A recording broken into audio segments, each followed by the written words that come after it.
Hello everyone, in today's video I'm going to be trying out some different watercolour papers.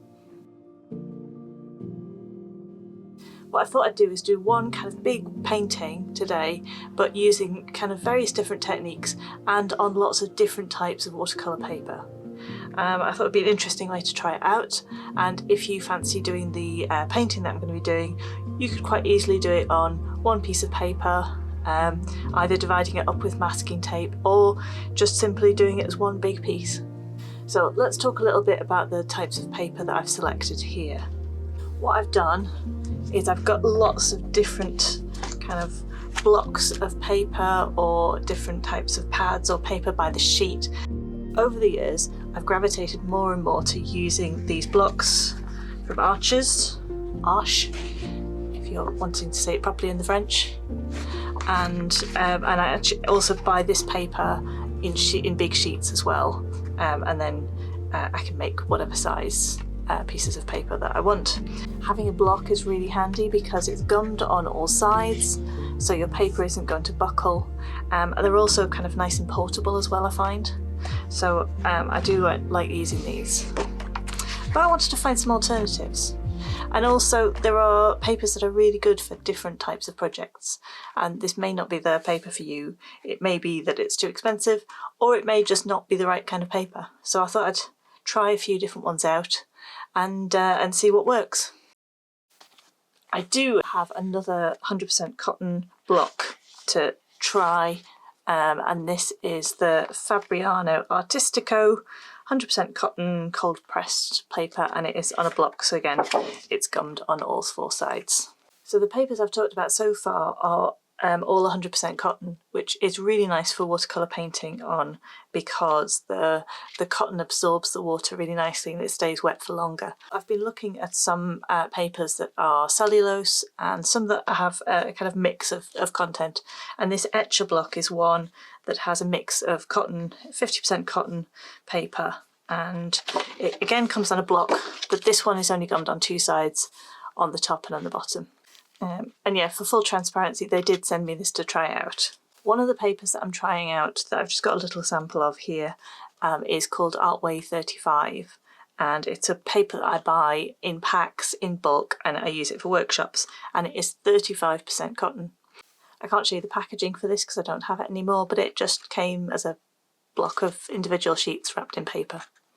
I've got this paper as well, which is also from Artway, which is a little bit of a wild card in here. It's 100% cotton and it's got quite a grainy texture to it, and it's very similar to caddy paper, if you've seen that.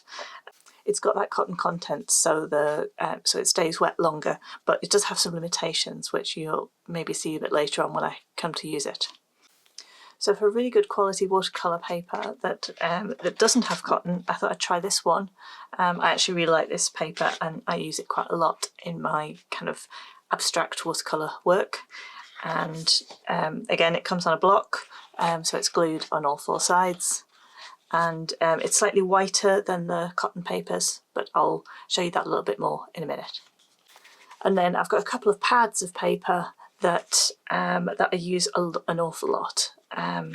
So these pads from Cass Arts, this one's hardly got any on it left, but it comes with a pack of 50 sheets. So this is my like anxiety-free paper. It's still watercolour paper, it's still really good quality, I really like working on it, but it doesn't give me the anxiety of how much the other papers cost, and if I make mistakes on it, then it's not the end of the world. Actually, when I do a video on this channel, quite often I'll do the piece first on some of this Cass Arts paper to try it out before I commit to making the video.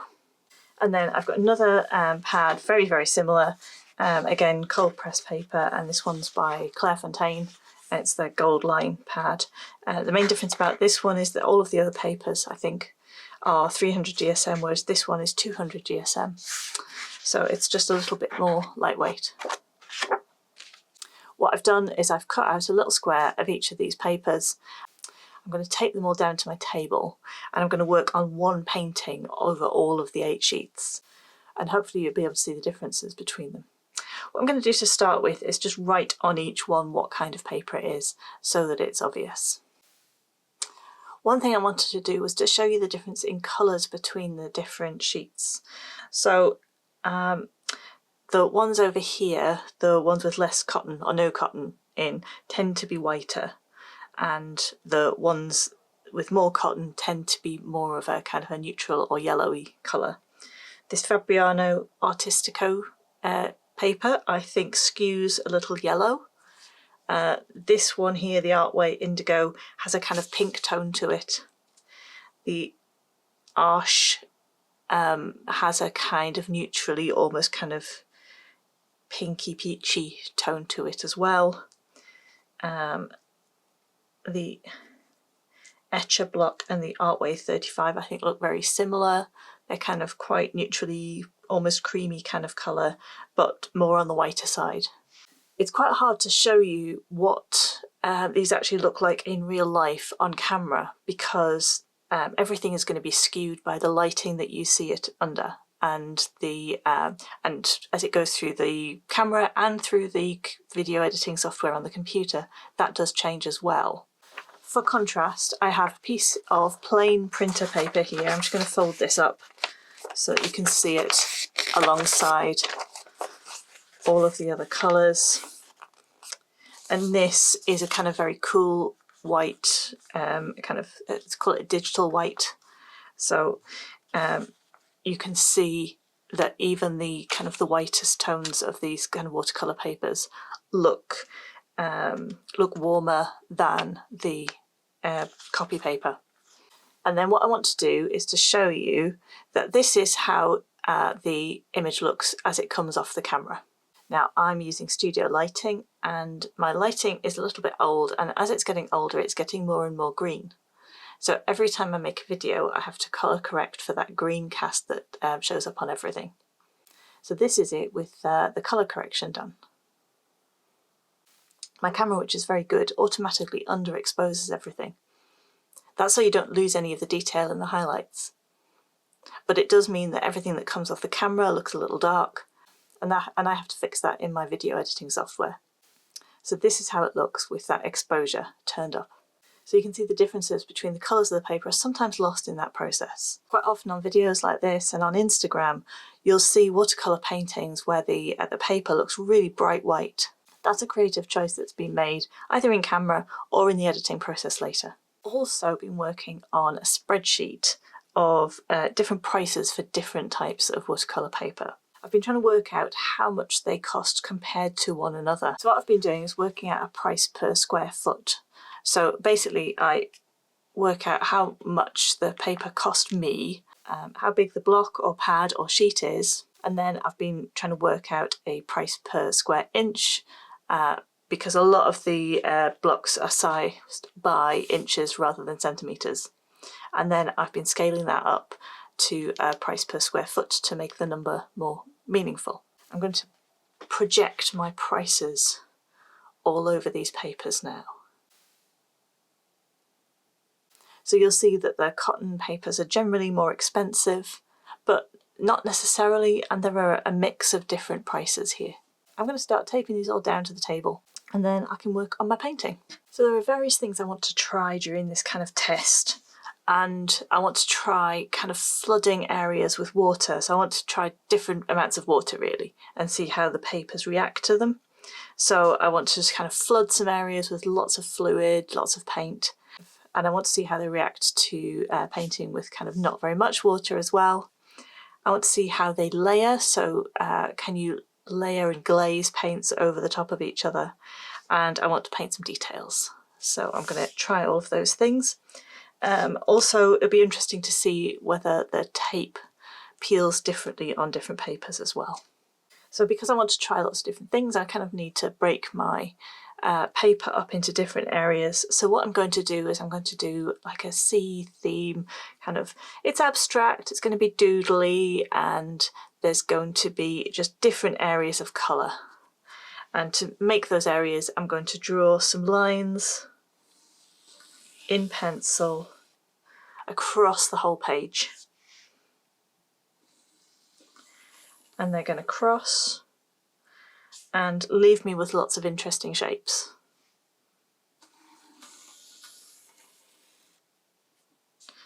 I want a kind of nice composition on each section. So I'm just going to be aware that every section should have some lines that cross, some bigger areas and smaller areas.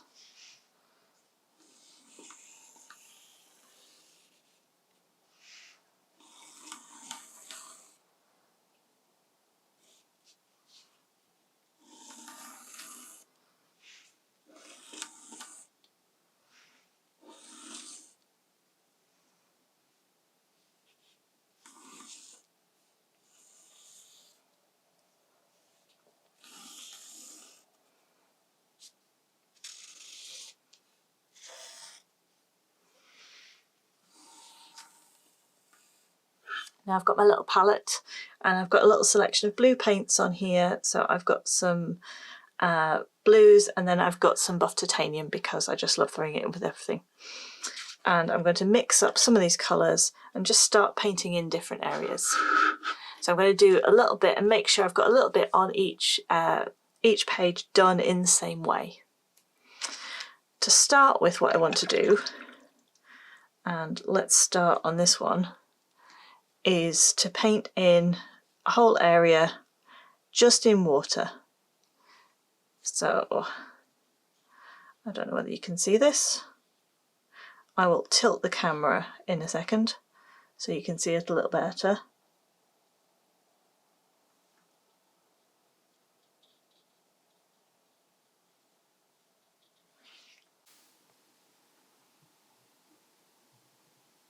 Now I'm going to take some colour. Let's go with some of this blue. And I'm just going to dab it in a couple of places.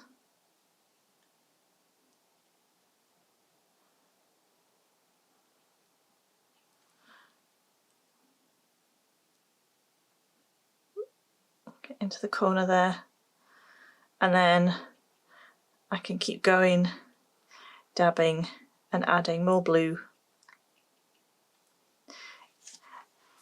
And just seeing, what I want to do from this is just to see how far these spread.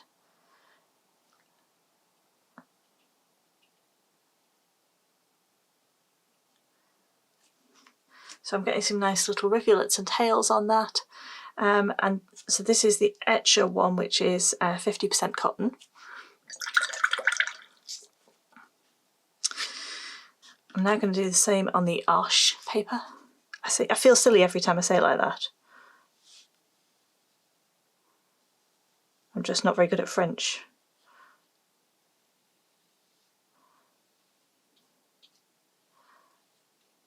So you can see there's a little bit of a sheen on there too.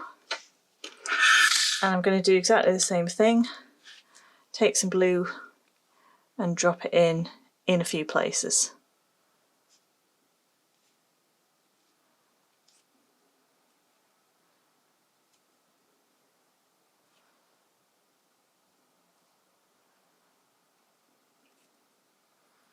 Let's get a bit more.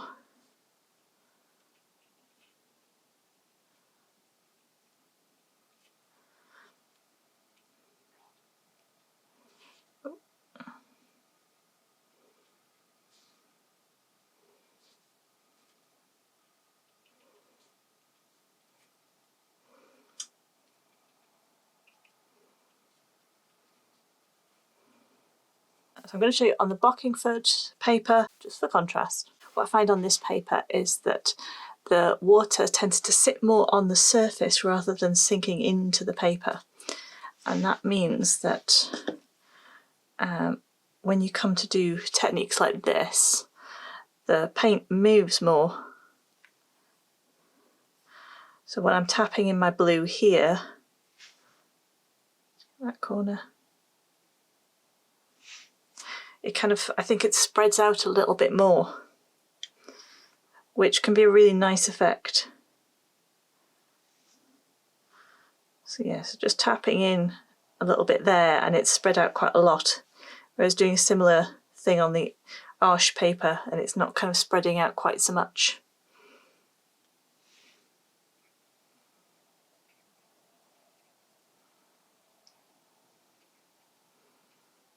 Right, I'm going to carry on and do this pattern on every single sheet somewhere.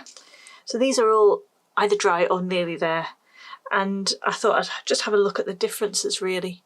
I can see that on this side I've got the kind of the cotton papers here, and then this one with 50% cotton, and the effect is much softer.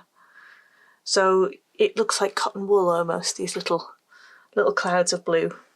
This one here, this is the recycled cotton sheet that's got lots of kind of lumps and bits in it, and that's meant that you've got more kind of movement, I think, in between different areas. It's less uniform. These two here, definitely the colour stayed more where I put it.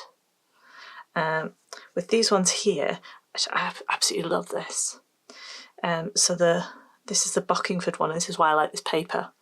And it's because you get real definition in some of these areas. So you've still got some of the softness, but you've actually can see little rivulets and some texture and that kind of thing in there as well. And then this one is the Artway 35, and this one's got more of a pronounced grain to the paper. So you can see it's more kind of bumpy. And so yeah, this is the Cass Arts pad, and again you get some of those rivulets that you get with the Bockingford paper. It's actually stayed more where it's put, that colour's actually stayed more where I put it on this Cass Arts paper as it did with the Arch paper. The Goldline Studio Pad, it's kind of run quite a bit, and I've got rivulets and some kind of cauliflower kind of shapes kind of forming on there. So the next thing I want to do is to paint an area with much drier paint. So still got some water in it, but a lot less. So let's go for, let's add a little bit of the phthalo turquoise into this blue, so I've got more of a kind of turquoisey green shade.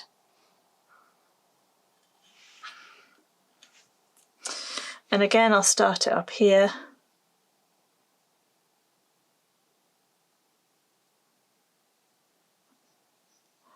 And what I want to do here is to get a nice even colour across the whole shape. So I want to paint it fairly slowly.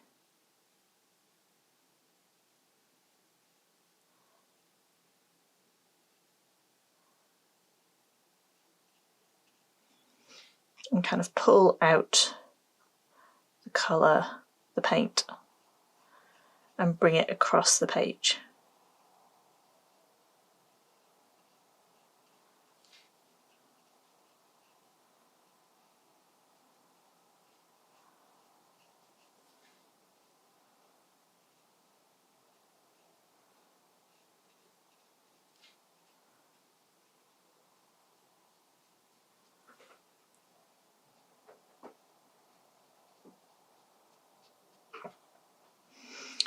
So I think we've got quite a nice, solid, kind of evenly toned block there. Let's bring that onto this one here.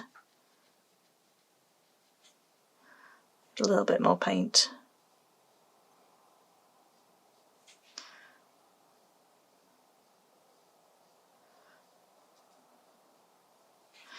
And what I'm finding with this one is that the paint doesn't go quite as far.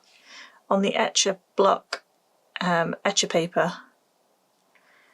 it kept going and going and going, whereas this one I've had to kind of go back and dip into my paint a couple of times.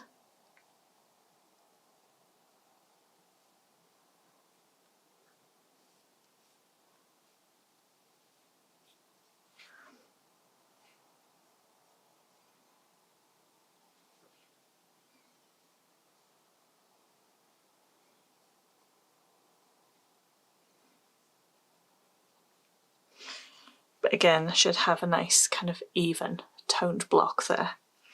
I'm going to keep going and let you know at the end any kind of findings or thoughts that I have. So I've done one of everything, but there's two things that have gone wrong. So this one here is looking very messy indeed. And the paint seemed really quite dry when I put it on. And I'm wondering whether I needed to be fair, to put a little bit more water in to give it a chance to spread. And then this one, I realised that this edge wasn't dry, so all of my blue was bled into the green, so I'm going to do another section on there as well. So let's give this Bockingford one another try with that same technique. And I'm trying to keep the consistency of my paint the same each time, and kind of pick up the same amount on the brush, so it's not sopping wet, so there's colour on there, but I've still got a nice fine point on the brush, and I've kind of tapped off the excess. So let's check that edge there, that's fine.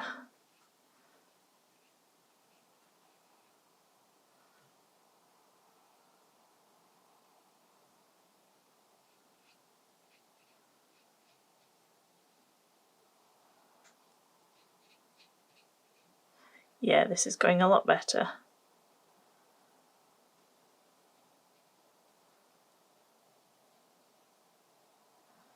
Okay. So I'm going to carry on painting different areas on here. Some I'm going to try and get a nice smooth, flat colour. Some I'm going to blend colours together. Some areas I'll paint in one colour and then drop in, as I did with the blue, areas of slightly different colour. And then some I'll create a gradient between one side and another, just to kind of mix it up a little bit. I'm going to try and do patches of the same kind of thing on each bit of paper.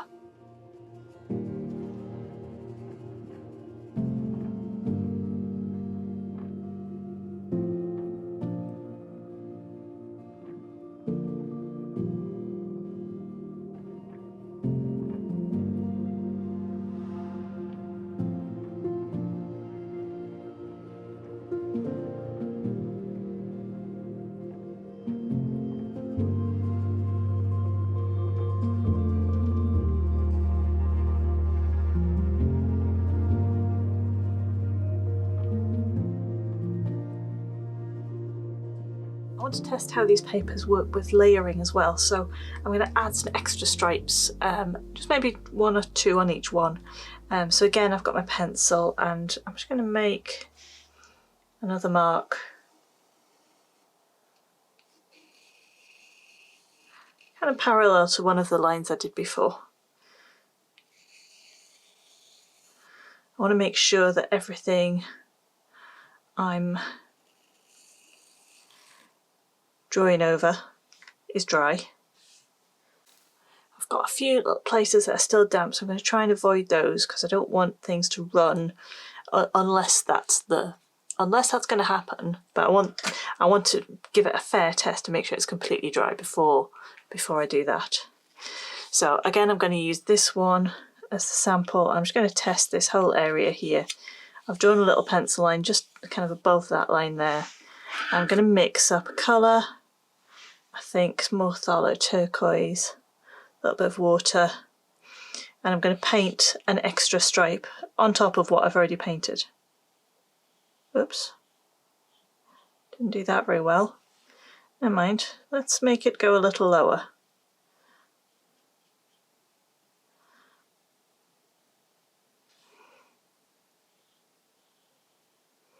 Okay. So just like that. So I'm just doing the same thing again, but I'm just kind of layering it over the paint that I've already put down.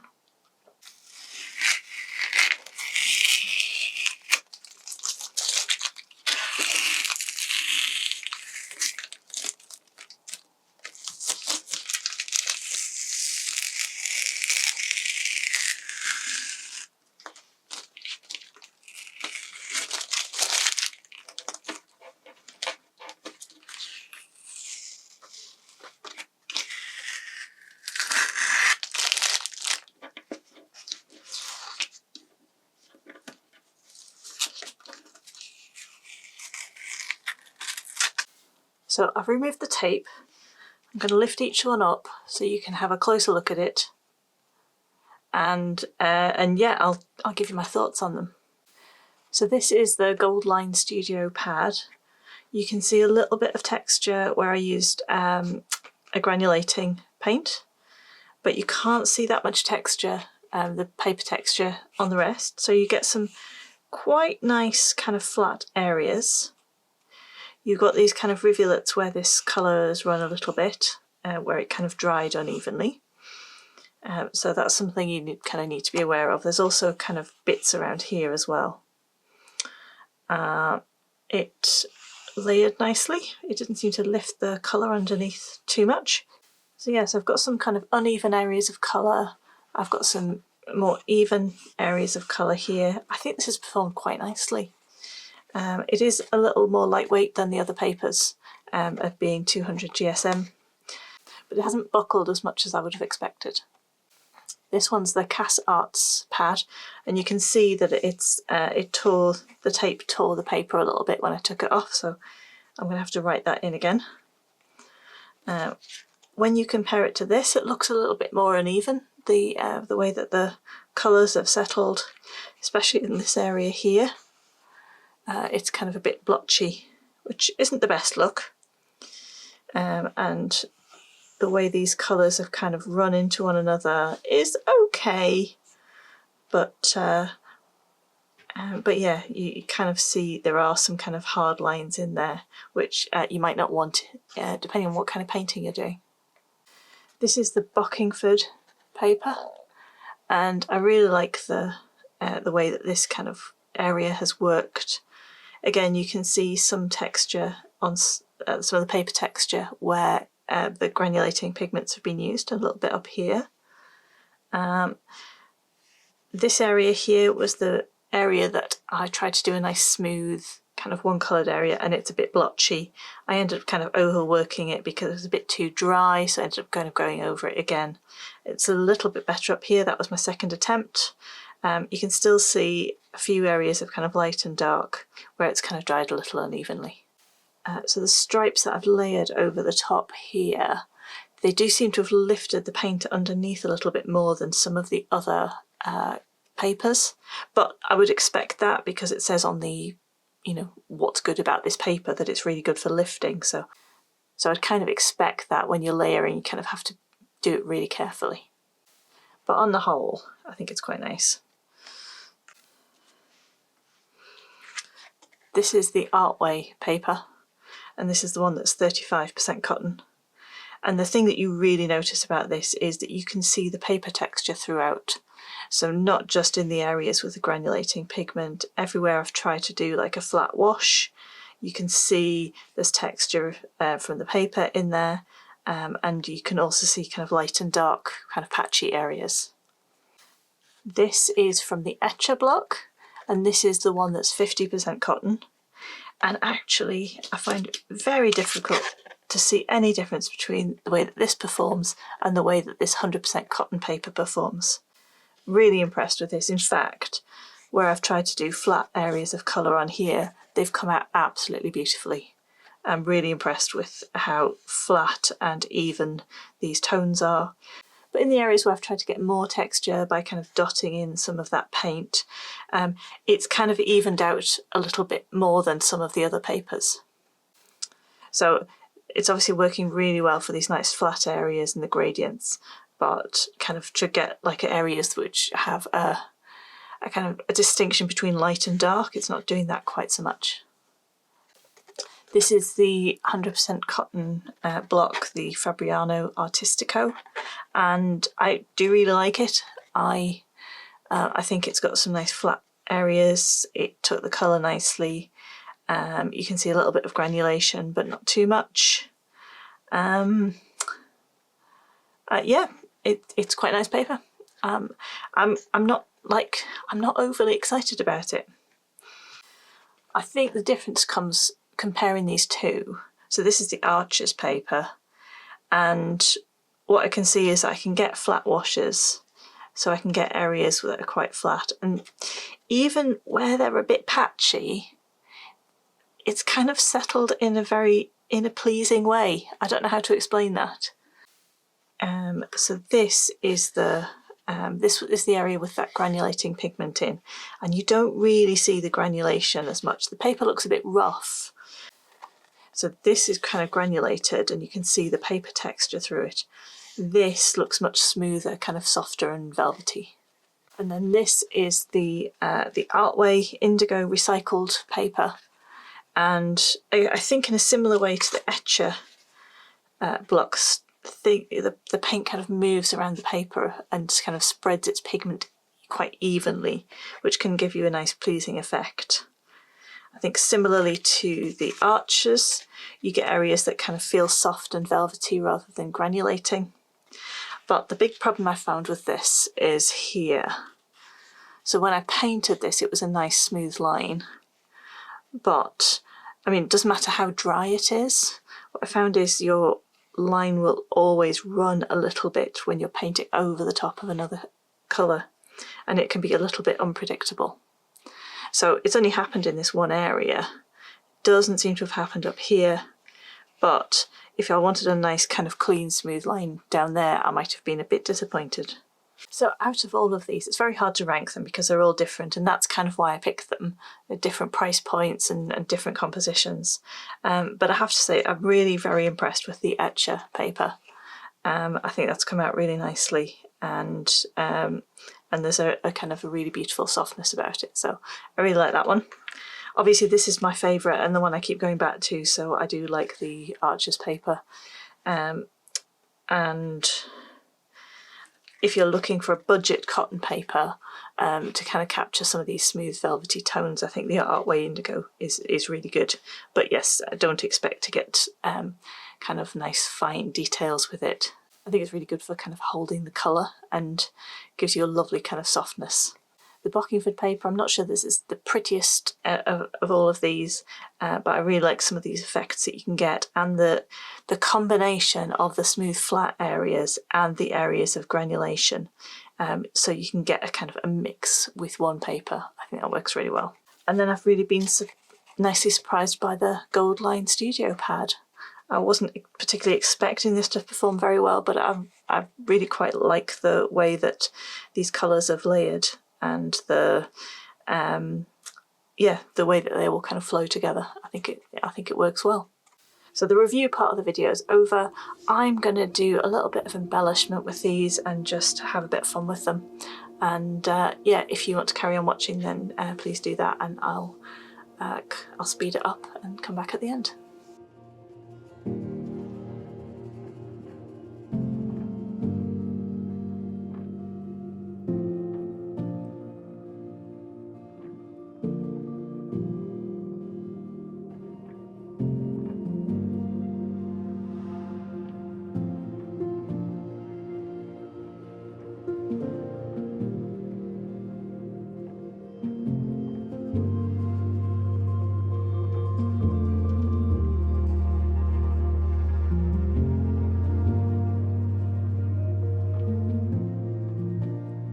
So here they are all finished, and I've had great fun adding all of the details onto this. I think one last thing that's worth noting is that the white pen that I've got, this Signo gel pen, works really well on the cellulose papers. So I got some really nice, clear, strong lines there. On the cotton paper, it's kind of broken up a little bit. It was much harder to get a nice smooth white strong line. And on this Artway Indigo paper, I pretty much gave up. I could hardly see the white lines at all. And definitely going forwards, if I was doing something that definitely I wanted to use like this to put some details on, I'd probably be going for one of these papers, maybe the Etcher one. That seemed to work quite nicely. In fact, I've been really impressed with this Etcher paper. I have to say the gold worked well on all the papers. There wasn't one where I thought, oh, this isn't working very well. It looks lovely, clean and sparkly on all of them. So thanks very much for watching today. It won't be long until the next video, and I look forward to seeing you then. Thanks, bye bye.